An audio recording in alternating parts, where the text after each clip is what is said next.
What a lovely day!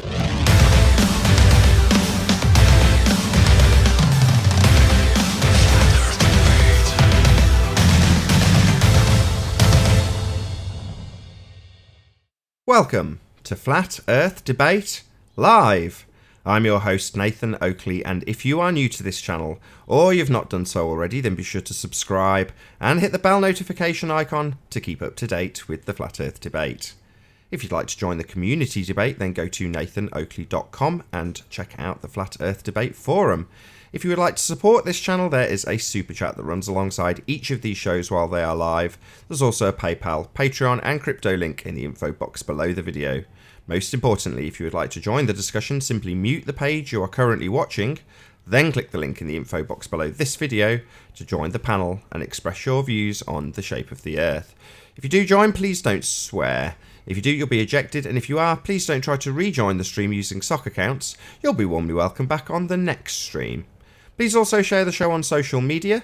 Sharing the show obviously increases the live audience, but this in turn increases the chances of a more diverse panel, so please share the show.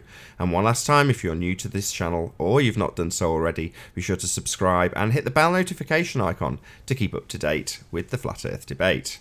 Now we are joined by Slick James Johnson, Sleeping Warrior, Mind Warped and Flatten Earth. G'day. Good morning.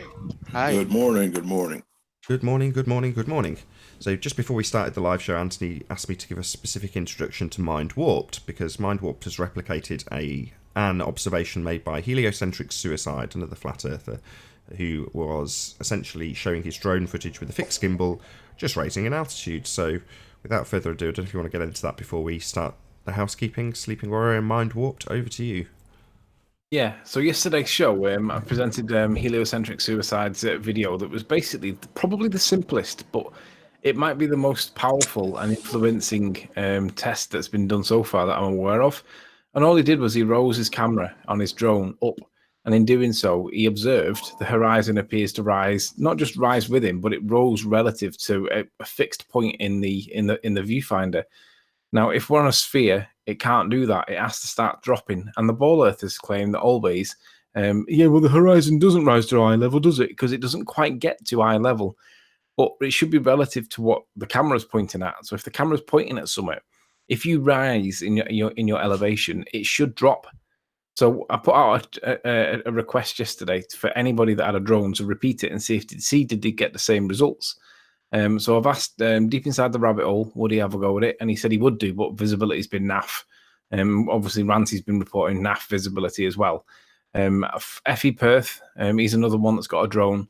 And our friend that's on the panel, Mind Warped, has now repeated it to get the same results. And basically, all we're going to do is present the results he got and get him to talk through, does it confirm or does it not confirm the claim by heliocentric suicide that the horizon appears to rise as he gains elevation? Because if it rises, the ballers are going to have to explain this, because it can't do that on a sphere. We're going to have to know what the science is on their nonsense model to explain this. Not that, of course, we're going to accept it, but we'd like to know what is the explanation, because it has to drop. So, Mind Warp, do you want to present your screen and show us what you got? I would love to, but my Adobe is freezing and I can't seem to close it. So can you give me a few seconds? Yeah, man. But yeah, my observation is rising. I don't know if you want to play my video in the background while I try and do this. And then what I'll do, I'll try and upload a line going through in about 5 minutes, if that's okay. Yep. So what I'll do then, Nathan, is I will get it on screen. Hang on a sec. So present screens, application window would be this one. And then share that one. While you're doing that, the horizon does rise with you. Just want to check that out there. I know, but it does rise on this one. Yeah. The ballers don't say that. The ballers say, yeah, it's not quite eye level, though, is it? And it's not, and that's probably because of visibility on the day. But it's not. Where is it? Is it that one? So this observation I did today, this was with my smaller drone. So this is a Spark. So you've got to take into account this smaller drone, the gimbal on it. It does have correction for wind, but it's only limited. So a couple of times there were a few gusts of wind where the drone moved around a bit. But other than that, it's level. There's been no forward or backward motion in the gimbal. Mac, you're The making gimbal a has. load of noise. You need to have a bit more discipline with the mute button, my friend. I think it's Travis. No, it's Mac. I'm watching his line dance up and down. Sounds like someone's in the shopping centre or something. There we Oh, go. he's in a shop. Yeah, sounds like someone's in a shopping centre. Yeah, so this video that I did today, I basically flew up. There's no gimbal movement forward or back. I can promise you that. This is completely and utterly forward-facing gimbal, no movement. Obviously, with the wind going sideways, the gimbal is going to try and auto-correct the horizon level just from moving sideways, which is normal. But I've not changed the gimbal position. So if you want to chuck that on Tony, and then I'll try and get my Adobe to stop crashing, and I'll get this line through there. I've got your old one on, the one that I told you to put the lines on or the arrows on. Yeah, cool. I've got the line going on this new one now, but it's just not rendering. So as soon as that's done, I'll pop it up and I'll show you.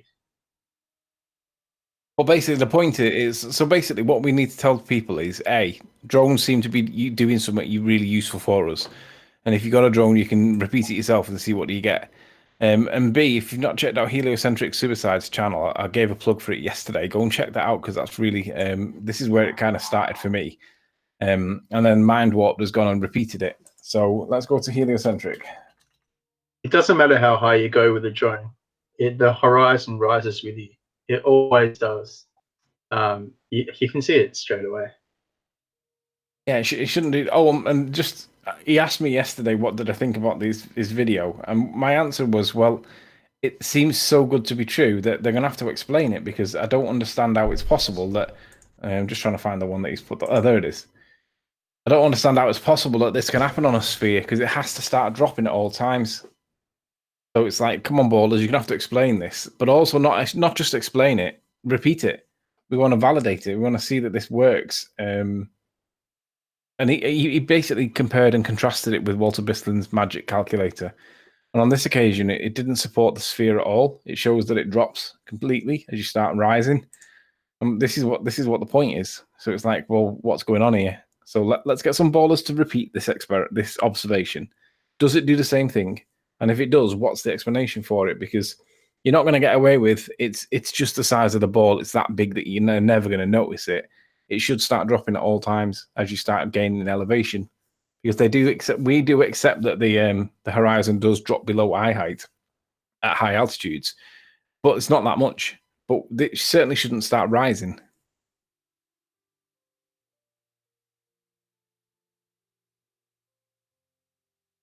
Flat or globe, whoever is going to do this test for themselves, it's always going to rise up with them. That's what we've got to test. So FE Perth, if you're out there listening, we need you to do this as well. And well, he's going to get the same observation as me, because that's where I am. I'm in Perth as well. So I know, but it might be something to do with your magic bullshit camera or something. You know what the balls are like. They don't like one claim, and to be honest, I like to see more than one as well. If it can be repeated and other people can get the same results, then that's adding credibility to the claim, isn't it?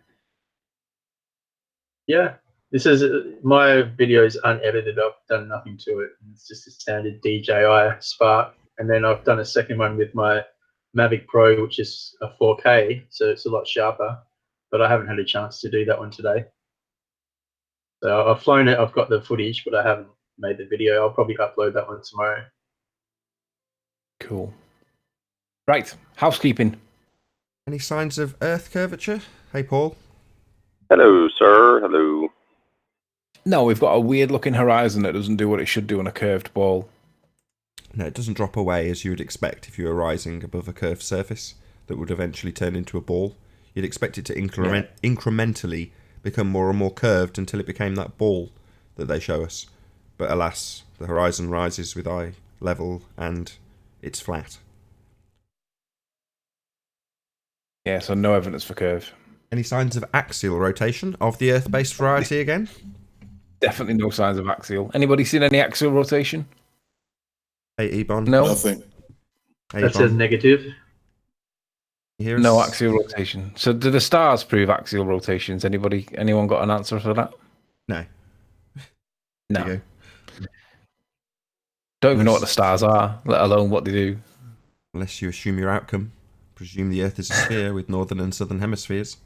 Some people can't get over it, they just have to do it.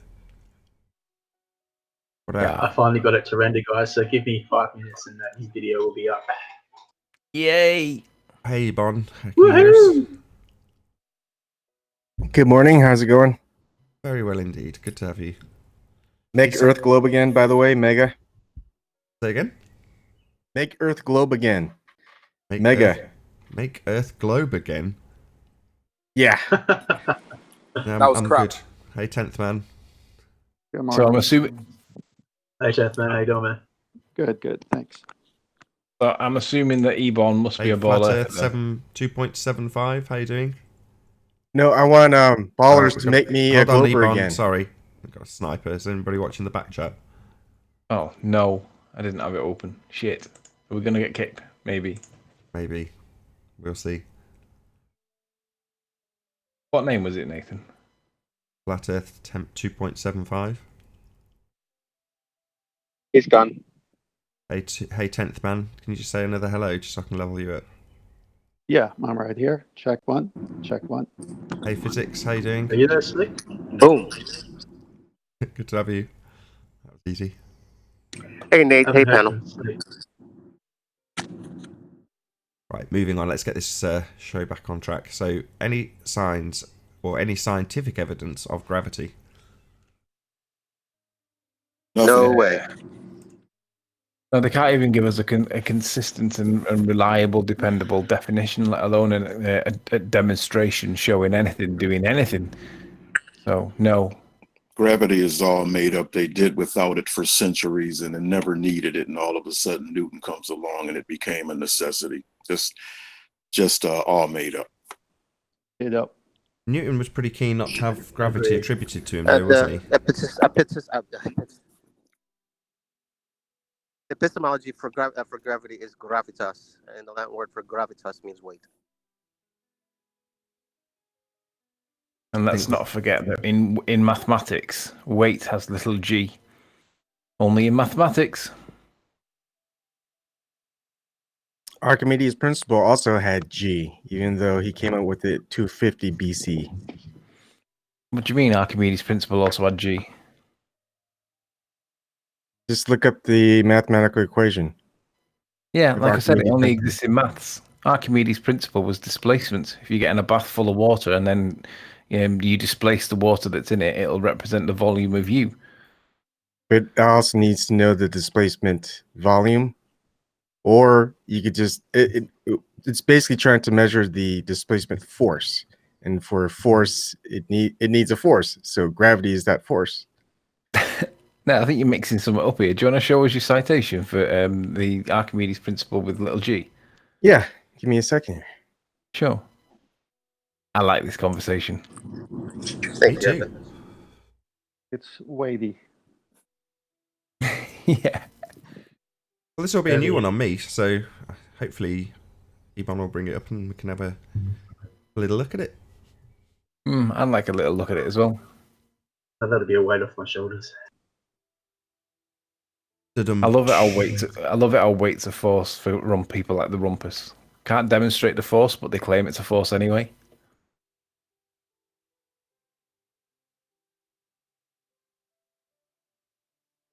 Wouldn't they have to prove that it's a force? Wouldn't that be part of it? Yeah, Give me a it has to second. satisfy the definition of force, like an interaction, a push or a pull. So there's a lot of images. You can pick pretty much any one that has the formula itself. Here's Archimedes' principle here. Actually, that one doesn't. That one has a different one. That one's not got The a G. typical ones usually have G in So, it. so what just happened there was moving the globe posts. Hold on. So Here we go. here's Here we He go. didn't Archimedes- find what he was looking for, so he Here we dropped go. No, it. no, B minus there's- SG. It's at the bottom. There you go.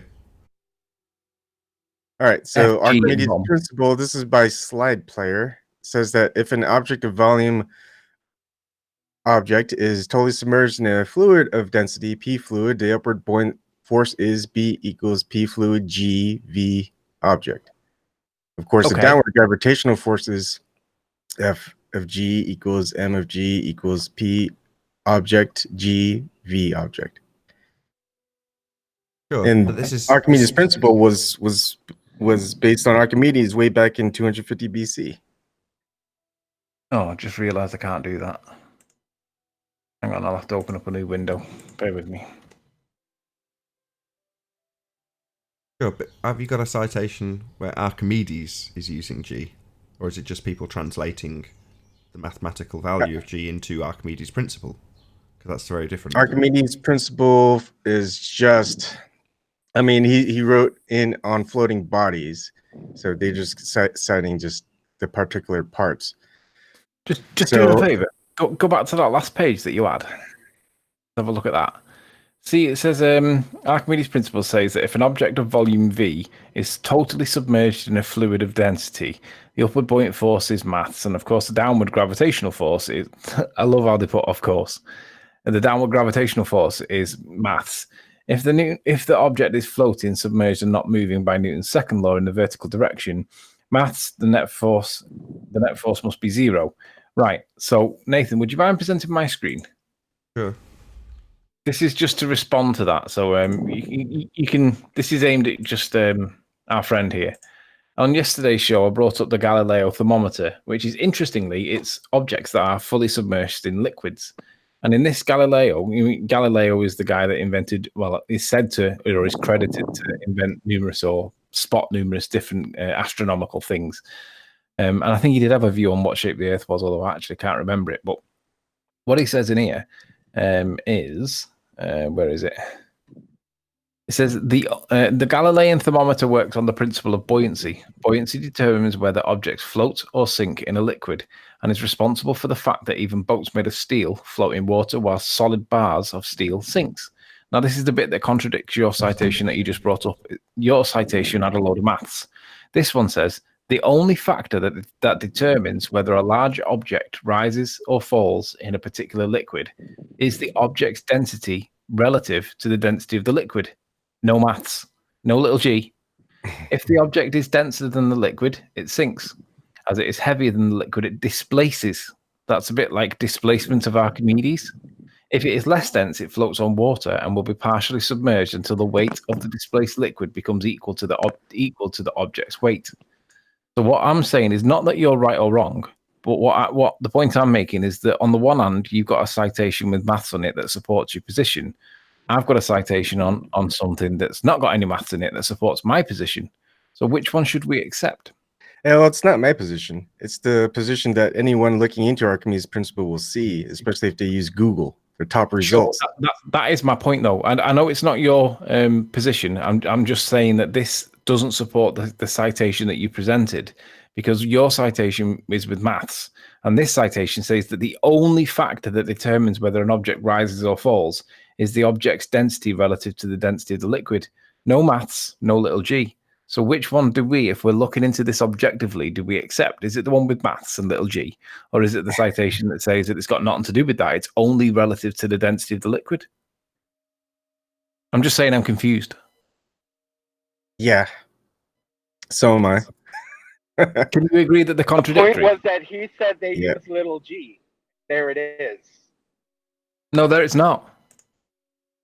There's no little g in there. It just says the only factor that determines whether a large object rises or falls is the object's density relative to the density of the liquid. There's no little g in there. So I agree that when you look up the citation that you relied on, it had little g in it. Well, I've just got you one that says the only factor in it is to do with relative density. Yeah, I mean, they've been building ships until Newton came along, where they were able to carry up to like 450 tons. So obviously they knew how to build ships to carry things that are very heavy without knowing calculate the mass, let's say. It's a lovely story, that. Doesn't prove gravity, though, does it? It doesn't prove that they use little g in calculations. That is the difference between a boat sinking and a boat not sinking. I would suspect the design has got more to do with that than little g. But we know what the value of little g was in terms of Cavendish, because he quantified the gravitational attraction between masses to be 1/50 millionth of the object's mass. So I'm thinking 50 millionth isn't that much. If you were to make a design that had a 50 millionth tolerance, that 50 millionth is not going to be that much on any object. I don't think anything would ever collapse if you didn't account for that 1/50 millionth that they call gravity, according to Cavendish. And then that was replaced and superseded, in fact, by Einstein, who gave it parts in a trillion. Now, a trillion's got 12 zeros in it. That's quite a big number. I don't know how many parts means parts, but 2 or 3, 4 maybe. You're still looking at like an insignificant amount that was attributable to this so-called attraction. Gravitation attraction. Hey, Anthony. Yo. Why do you think they still call it theory of gravity versus the law of gravity? Because they redefine the definition of theory in science so that they can use their own obscure one rather than the one that everybody else uses and accepts. It's a bit like what they do with the evolution argument when they define species. They give species a weird definition that nobody else ever uses just so that they can allow evolution to exist. Can I just add something to that? Sorry, gravity is neither a law nor a scientific theory. Just want to throw that out there. That's my point, Nathan. So when Anthony said, and I know why he said it, because this channel is always seeking to find truth in every topic that we discuss. But when he said, I'm confused, he just answered it. The confusion is because someone is lying about something. So he's not really confused. I know he's not, but I just want to make that clear. Touche. Anything else on gravity? Still no For scientific me, no scientific evidence for it, or? And can I just say that the word touche was used totally in context then, and when you use it in context, it's far more potent than when you get it wrong and you just think that you're acknowledging humor. Just saying. Everybody misapplies the word touche. Well, your new name is D'Artagnan. Touche is what you say at the beginning of a sword fight. No, he said touche. He's the Three Musketeers. Touche is when you acknowledge somebody's wit with sarcasm or appreciation. Any more on gravity? Or should we move on? Bugger all on gravity. Yeah. Well, one last thing. Looking at the screen again, this is the Wikipedia. Their maths have it as, in simple terms, the principle states that the buoyant force of an object is equal to the weight of the fluid displaced by the object, or the density of the fluid multiplied by the submerged volume times the gravity. And if this was set up way back, I doubt it was set up way back in Archimedes' time, because they needed G. But if they're referencing this is how you can calculate it now, I don't know how if it was then. But couldn't you figure out G by knowing P and V, and which is density of the object and the volume? Yes. So they could have had the figure of gravity, or at least the calculation of gravity, by just knowing the density of an object, and that density of an object is kind of arbitrary, isn't it? Excellent, well rounded out. Yes, you're absolutely correct. Right, we'll move on that note. Any evidence of the distance to the sun? No evidence, Nathan. Nope. I am so glad that someone is not here to speak on the sun right now. Nope, light in the sky. Don't know how far it is. Any evidence of a self-perpetuating molten iron core at the centre of a presupposed spherical Earth? Nothing. Nope. None here, Nathan. Nope. Any evidence that you can have a gas pressure, like we all breathe, next to a vacuum? Absolutely No evidence not. that I am aware of. Nope. No, not here. Last but not least, any evidence of the presuppositional R value, Earth radius? Nothing that I'm aware of. Would have to be the longest tape measure in the world. You can just use two sticks. And you can figure it How are you out. gonna use a tape measure for radius? Spherical radius. How are you gonna get that? With a tape No measure? idea. Maybe in a You're not. roundabout way. You're not. Deepest hole, 12 kilometers. That's So, still- yeah. You ain't running a tape measure to the center of That's the why- Earth with that. I thought I can use a calculator for this. For the presupposition of a radius value. Yes, yes. Well, yes, you can presuppose that it's a sphere and then That's right. calculate the circumference of the sun and then presuppose it's traversing the outside edge of a sphere and that gives you a spherical radius value. Yes, you can use maths to do that, but it would ultimately hang on the presupposition that Earth is a sphere to begin with. Okay, so I'll be dangling with that presupposition. Thank you, Nathan. Well, not Anytime. only that, but every time you rise, as we saw in the video of the drone, the horizon keeps coming up. So how would you ever get around it? You don't. Earth's not a sphere. The Earth is obviously know. unobservably flat. Okay, guys, so I've finished the video if you want me to screen share it. Excellent timing. That concludes the housekeeping.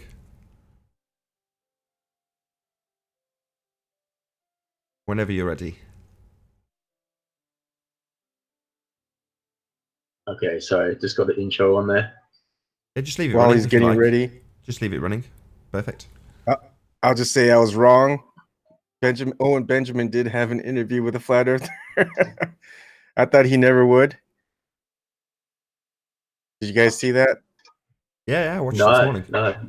Oh, yeah. He interviewed DITRH last night. I thought it was well done. Yeah, you'll have to excuse the text not fitting correctly on screen. Oh, is it not fitting on there? It's not- it's my just fault, saying how don't worry. crummy my backyard is and to excuse it.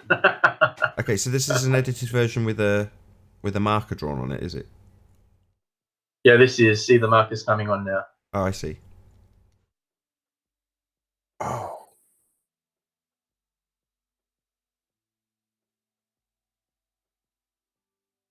You can see the wind just blowing it sideways, so like the horizon moves just a little bit, but the Sure, gimbal it's- is not changed. But It's yeah, higher on the left 'cause than I'm it is on using the my right, I small- see.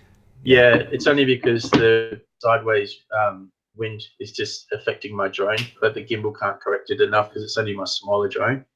But there's no gimbal movement forward and back. So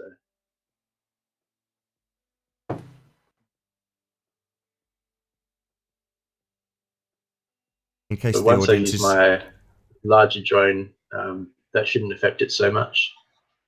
Just so there's, there's going to be people in the audience that may not been aware of this. Now, there's no gasps from the panel because we are all acutely aware of what is happening on screen right now. Yes, the horizon rises with you. We are indeed on a flat plane. The Earth is not falling away because it's not a ball. Yep, and it's clearly demonstrated here. I've got a flight limit restriction on my drones. I can only fly up to 120 meters.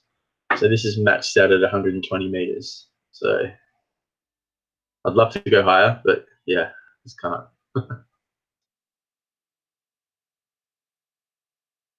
So let's just be clear on what is the issue. It's not that it's not falling away at a consistent rate. It's that it's rising. It shouldn't rise. Yeah, the Now I'm moment coming back down and the horizon's falling back down with it. you can calculate in Metabunk's advanced calculator how much the horizon will bend at ground level. Now, it's by pixel, it's a very tiny amount, but ultimately speaking, the assertion is made that we live on a ball, and then that ball would be curving at some degree from ground level.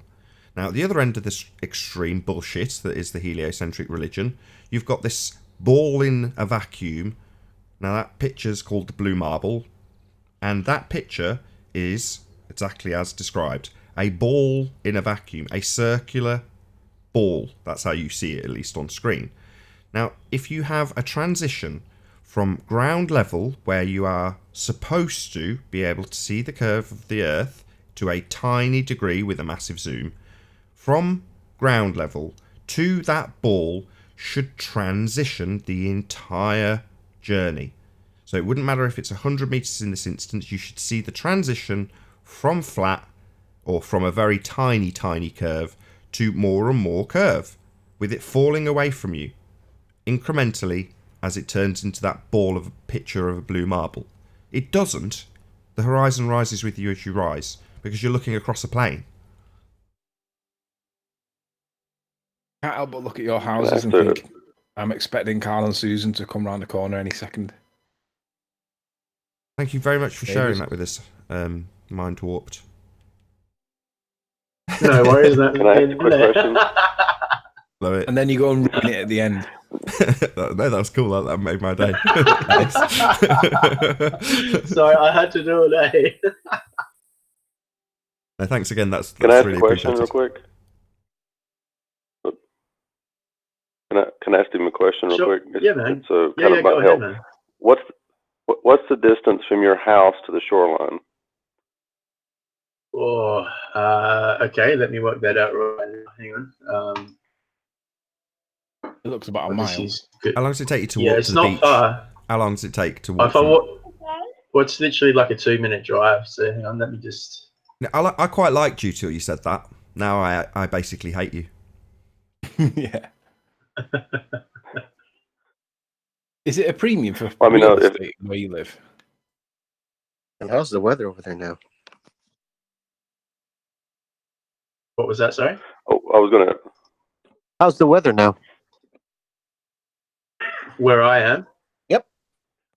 Well, what is it? It's 9:30 at night, so it's yeah. I think they mean. I Bit think they dark. mean. But the weather's good. seasonally. I mean, it's clear weather during the day. I think they mean seasonally because you're on your way to getting cooler while we're getting hotter. Yeah, Yeah. we're heading into winter. I do have kind of a purpose for why I asked that question. It's not that I'm just trying to be pedantic or anything. I'm actually have a purpose. So is it about a mile, you think? 2 miles to the shore? I'll show you right now. I'm just getting it up on Google Maps, but because I'm doing rendering in the background on Adobe, it's taking up heaps of my RAM. So bear with me. Sorry. I got you. I'll be 2 secs. No, that's fine. I just didn't want to lose sight because I was going to show there's an exponential aspect to it, and I was going to try to talk about that. I won't put my exact address in there, obviously, but I'll go close to. An estimate is all really needed. Yeah. I was guessing about a mile from what I could tell. That's what I was guessing. Yeah.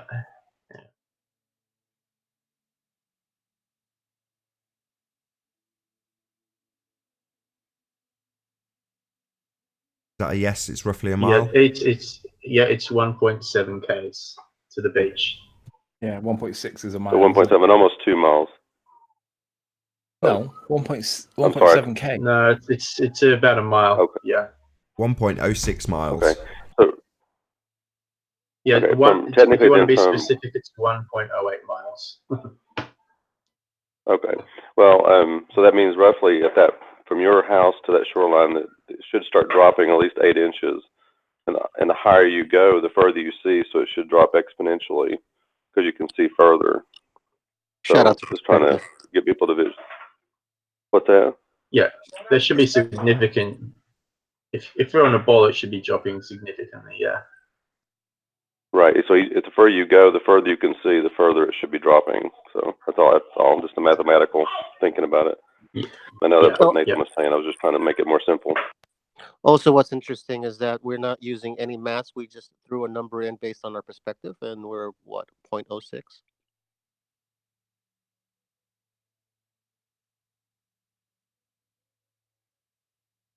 I didn't quite catch that. What was that? Yeah, you've got a weird Oh, well, mic.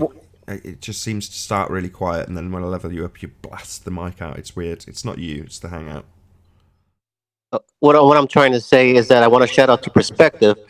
Is that we're what 0.06 off based on the math? We didn't even use any math. We just use our site.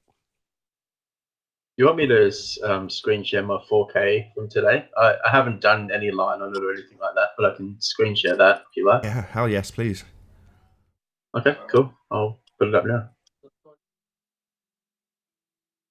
In the dryer. All right. This is what, the third, fourth day already?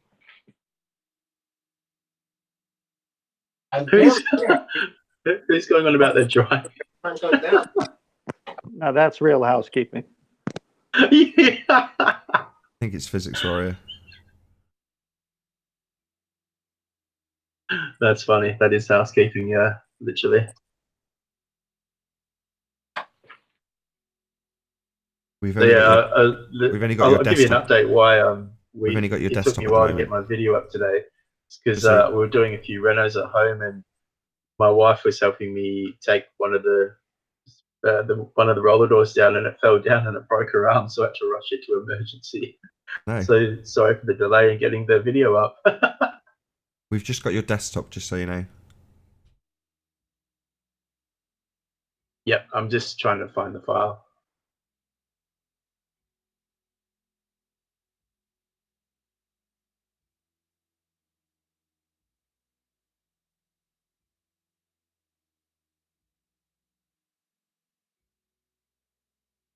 This is the 4K. So I started the recording up higher and then came down, then flew up. So I fly up, fly down, and then I do my gimbal down all the way and then up all the way to show you that my gimbal placement has gone all the way up, maxed out. And then I fly back up again. So this is a lot longer shot, this one. And 4K. It might be. It might be good for the audience, and especially me, because I'm not sure what a gimbal is. Explain what a gimbal is supposed to do and what it does in a drone. That way So they a can gimbal, understand what's going on when you see gimbal. well, if you didn't have a gimbal on a drone, you would have shaky footage basically. So there's computer chips in there that like react. So if there's a wind blowing forward, the gimbal will bring the camera to counteract it basically, so you get a nice smooth image. And that's just normal. But then you can control the gimbal through the remote, so you can actually change the pitch. You can do like nice streaming movie shots, like fly along and then bring the camera down and things like that. So like what I'm doing now, I'm aiming the gimbal down and then I'm aiming the gimbal all the way back up again. So you can see it's finishes there. That's max, that's right up, and then bang, straight up. So this is gimbal maxed up, and now I'm not touching it. Wow. As you can see, everyone over here has solar panels. Looks kind of cool on this footage. And still the horizon line is at half. It's on half the. Still see it. Yeah, and it will just keep rising. Yeah, it's not going down at all. I would guess if I'm just from observationally, if you've got a mile to the shoreline. Sorry, if you got a mile to this observation, if you got a mile to the shoreline, probably you're seeing out probably at least I would guess 10 miles out to the horizon. Roughly, would that seem? Would that be a good guesstimate? Hard to say. It's pretty far, man. Yeah, like obviously perspective comes in and like the vanishing point and everything like that. But yeah, I don't know. It's hard to say. It's pretty far.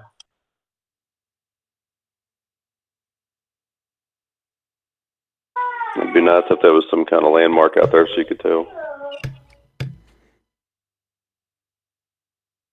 Yeah, that Rottnest one that I did, maybe I should try and see if I can replicate this footage, but do it where Rottnest can come into view. So then we can have a bearing and know, okay, there's the island.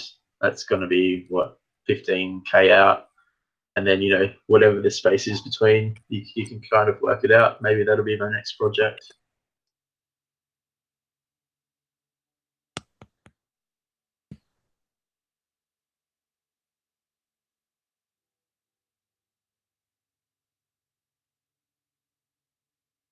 You can see this one's a lot more stable.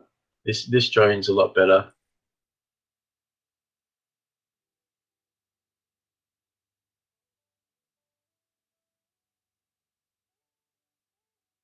Pretty lucky where I live, too.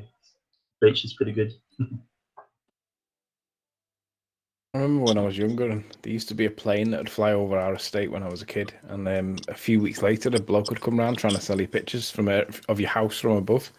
There'd be like 10 houses in the picture, so that you'd have a bit of direction and locality and relativity to your picture, and also that you could sell it on to different people if you didn't want it. I used to think it was well good. Now it's like you can just get it all the time on Google Earth.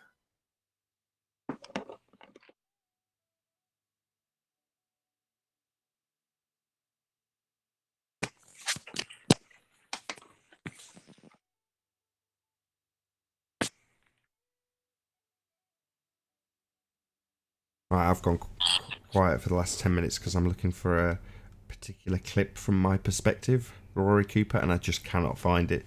So somewhere amongst his videos, he's got like a drone rising up or a hot air balloon graphic illustration compared to a flat plane. So you've got the ball falling away, as we've just been describing, versus the horizon rising with you. I just can't find it. If somebody in the chat knows where that is in my perspectives collection of videos, that'd be handy, but I've just searched through and I couldn't find it.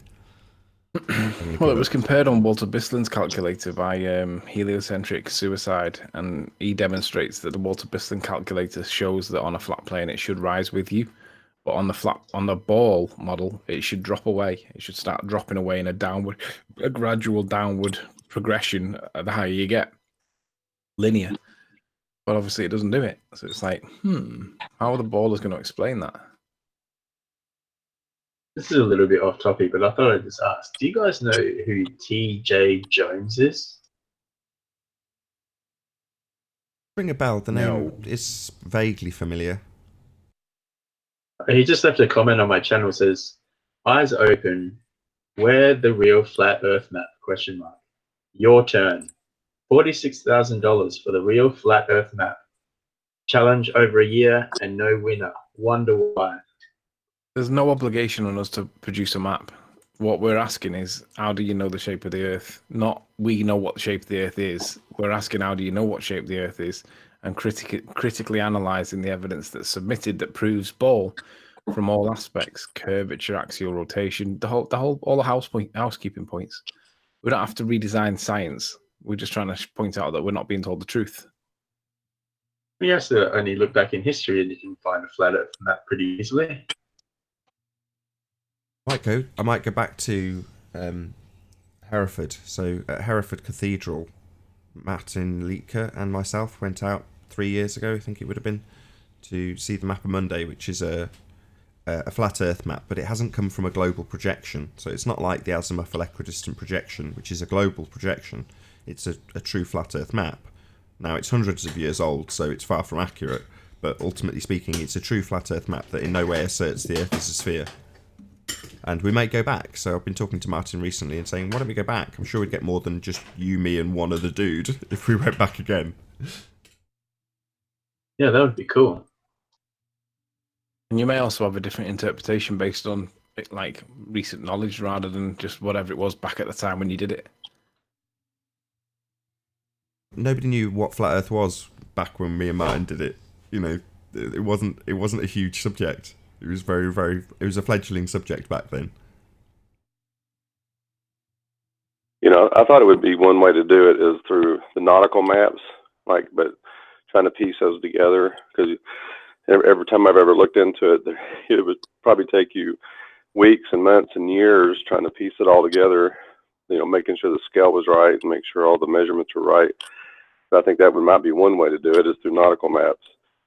Shout out to Jason Abbott for the super chat. Thank you very much indeed for your support. Really appreciate it.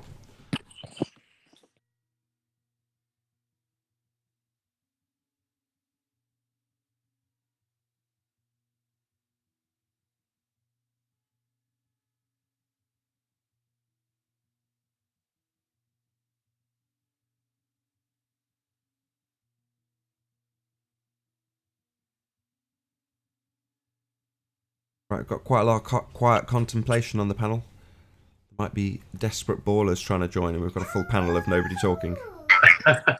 Sorry, man. I'm just trying to render this second video. I'm trying to find a couple of clips too. And I'm looking for somebody in chat. I was looking for your Rory Cooper clip, but I have a question. Maybe we can, until we find it. Yeah, When go we ahead. see a rainbow, it has a shape of an arc, half a circle, correct? Yeah. And from some of the videos and research I've done, it needs a reflector. So what's reflecting it? Now, we say you can't have gas pressure without a container. So keep that in the back of your mind.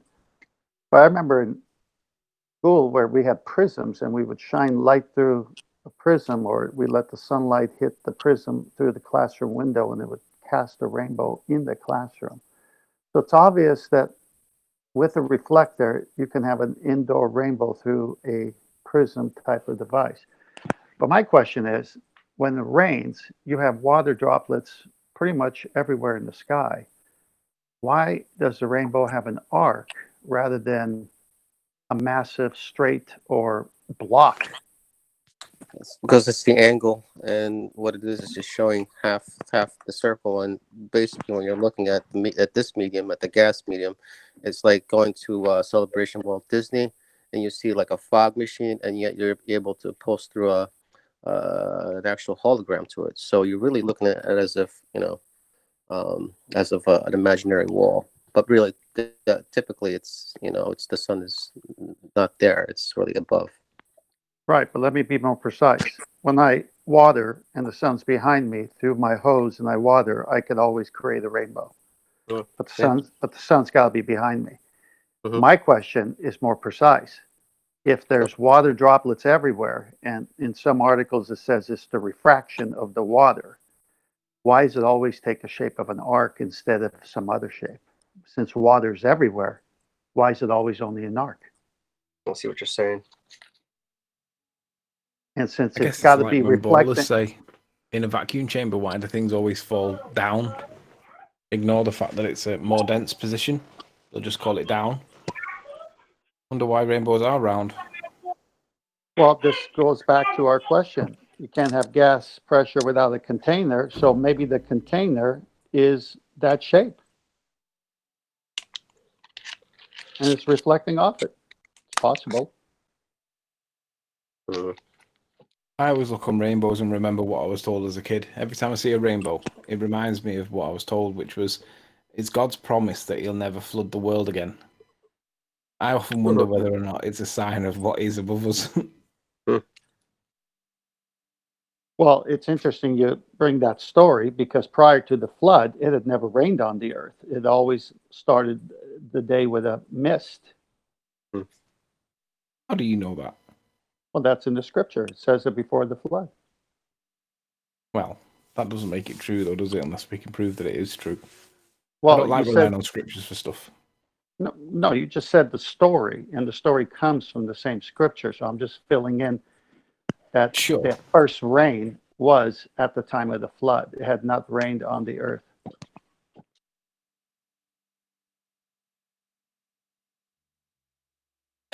So, we do have Ebon on the Hold panel. on. I want to round that point out. We don't know the answer because we don't know what the sky is. That's the answer. We don't know what the sky is. Anyone know what the sky is? Hands up. I don't know what the sky is. I don't. So we're figuring it I out. have no idea. It's a sky vacuum. I know it's a vacuum. It's not a vacuum. That defies the second law of thermodynamics. The gas would fill the space, so it's definitely not a vacuum as asserted in the heliocentric bullshit. But beyond that, none of us know what the sky is. That's why I get so touchy when people try to attribute dome to me. It's like, no, I don't know what the sky is, and I'm not going to ever assert that I do. However, what I do know is that it's not a vacuum. The gas would fill that space. But it does intrigue me. It was one of the first questions I asked. Why is the sky blue? Anybody? Don't give me the bullshit rhetoric. I know it already. I'm going to go with noble gases. Power being passed through the noble gases causing a discharge. A I lovely know that's guess. not the heliocentric model. Lovely I guess. say the sky is blue because it's sad. Because it's sad. And I say it's happy. my answer would be that the sky is just what it is for experience. This is just me personally. I would never try to figure out why it's blue. I just accept the way it presents itself. Well, my statement about the rainbow wasn't to say it is this or that. I'm asking how a rainbow is made indoors. They need a reflector. So outdoors, what's reflecting? What's causing it? What's causing that shape? Yeah, you need a reflection indoor. That's right. So You need that's my question. It's like, okay, it's got a shape, so it's reflecting off of something, and it's got this nice arc shape. So could that be, because we don't know, we're not up there, could that be the container causing that? As it bounces up against it, I don't know. I think he's saying it's a clue, because I can understand what he's saying, because I've seen a rainbow in my phone when a light's shining on it. It doesn't look circular. It actually takes the shape of the my phone, and it looks more like a square when it's reflecting off of it. So I think he's just saying it's a clue. It could be a clue to what the what's going on up there. Now to Stick One Bronx for the super chat. Thank you very much indeed. Verify it, so it really doesn't matter. You can speculate all day about what a rainbow is, but unless you can verify it, you're just speculating. So my position is a rainbow is a rainbow. You observe it, accept it. That's it. Well, if we had that system of philosophy, we wouldn't have a flat earth debate channel, because all we'd be doing is speculating. And possibly we may not have a conclusion either. Right. You're not always going to find the answers. Mystery doesn't mean contradiction. It could be just a mystery to us, but it's not synonymous with contradiction. Just because we It's don't a worthy know. conversation, because there's plenty of speculation that can cause contradiction, that can easily be pulled to pieces. So assertions about how, I don't know of any to cite, but if there was one. how a mass can attract a mass. Right, but no one's saying it's proof. We're just asking questions. So my question, Nathan, is this.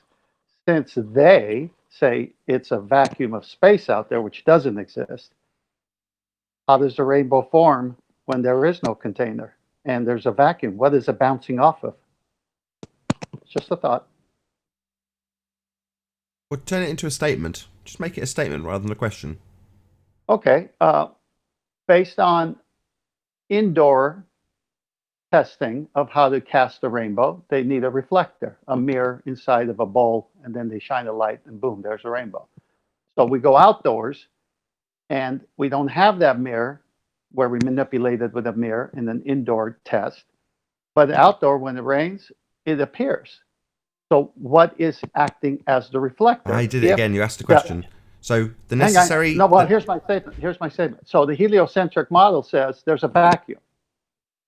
Okay, well, if there's nothing, if it goes forever in the vacuum, which I don't believe, where's the reflector? There's nothing for it to bounce off. It's still a question. So I'll phrase it. This is me paraphrasing you as opposed to my statement. But what you're saying is the necessary antecedent for a rainbow is a reflector. So therefore, if it's always required in order to produce a rainbow, there must be the necessary antecedent of a reflector in the sky for their rainbow to appear in the first instance, because the necessary antecedent is that reflector. Well said. Was that a link to one of your videos, Mind Warped? Because I'll spam it in the chat. I don't think it's the reflector that's necessary. I think it Yes, needs to be reflected light. The light itself can be reflected. Say again, Anthony. I'm not sure that the reflector is the important bit. I think that the important bit is that the light is reflected off something. Right, but it's always got an arc shape. So why not a zigzag, or why not 5 parallel lines? Why is it always this arc shape?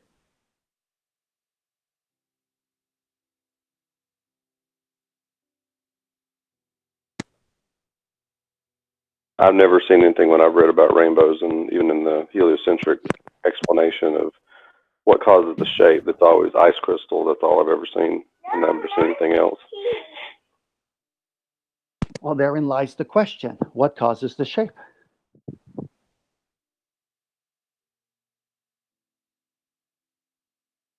I've just spammed your link to this video, so this video that's playing out to the audience currently. Check it out. Go and subscribe to Mind Warped. Thanks, guys. Be appreciated. Do what I can. So what I'm going to do now is round out the live show and tell the people that we're going to have another live show afterwards, but there will be an after show. So if you're watching this on Nathan Oakley, stay tuned, as there will be an after show to follow. Hopefully, in the break, I can inject some energy into the panel of 9 people who are very, very subdued at the moment. We shall see. We live in hope. As I say, if you're watching this on Nathan Oakley, do stay tuned for that little pep talk, because it will be part of the after show. If you'd like to keep yourself occupied between these two live debates, then go to nathanoakley.com and check out the Flat Earth Debate Forum. Massive thank you to all who tuned in to this live debate on Nathan Oakley 1980. This is where we bid you farewell. I've been Nathan Oakley, and I'll see you all in the next video. Oh, what a day! What a lovely day!